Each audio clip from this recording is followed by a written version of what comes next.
jireenya naan ta'u namni si malee deemee milkaa'u oomi jatee dhiise sitti addan ba'u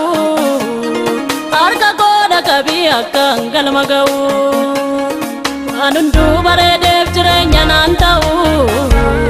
namni si malee deemee milkaa'u oomi jatee dhiise sitti addan ba'u harka kooda qabii akka galma ga'u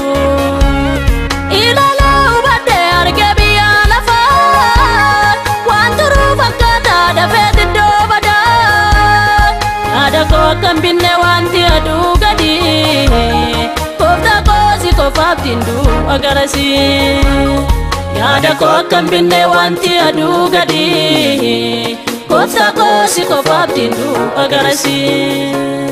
yaada koo akkan binne wanti aduu gadi kooftaa koo si qofaaf dinduu agarasi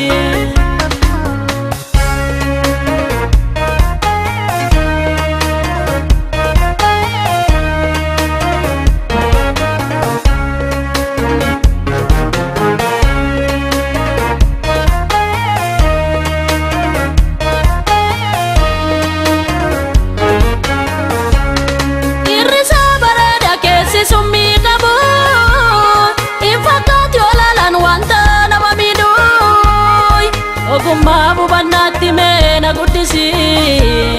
waan hundumaatti yoo gooftaa koona dursi obsa keenaaf laadhuu akkan si eegutti ciibsee jennaa koo akka sochoonetti obsa keenaaf laadhuu akkan si eegutti ciibsee jennaa koo akka sochoonetti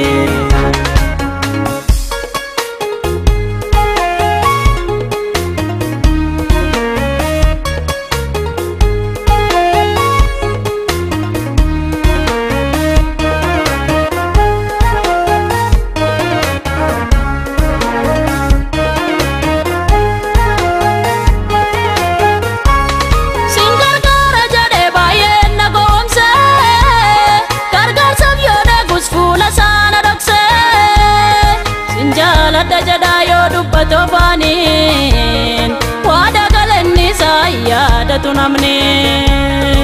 anaaf suma wayyaa kan nannisne yoomu dhagaa gargaarsa koo sittaan gala koolu anaaf suma wayyaa kan nannisne yoomu dhagaa gargaarsa koo sittaan gala koolu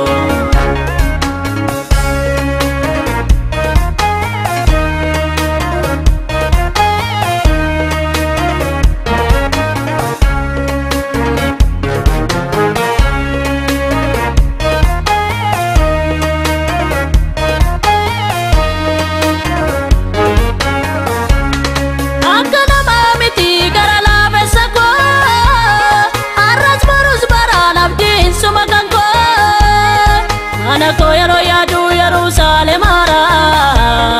kamo namni ni jarren kabawa karra achidom bokonna me obsi lupuko iji ko sarge nanga gaf tokko yado tokko malenga machun jirada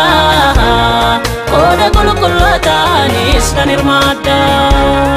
yado tokko malenga machun jirada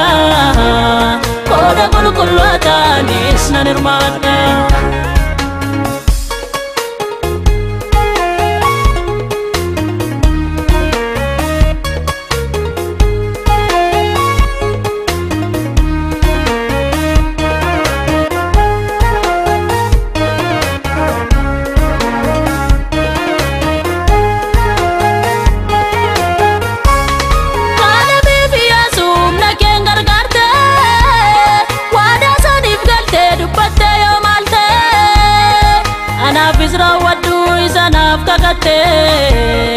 Debeen gara kooti fudhanaan jette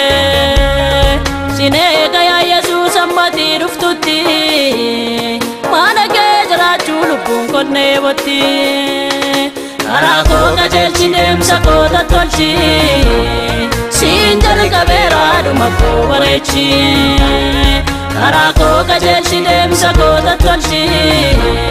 siin jalqabeera dhuma koo bareechi ilaaluu baddee arge biyya lafaa waan turuu fakkaata dafee iddoo badaa yaada koo kan binne wanti aduu gadi kooftaa koo si qofaaf tinduu agarasi yaada koo kan binne wanti aduu gadi kooftaa koo si qofaaf tinduu agarasi yaada koo kan binne wanti aduu gadi kooftaa koo si qofaaf tinduu agarasi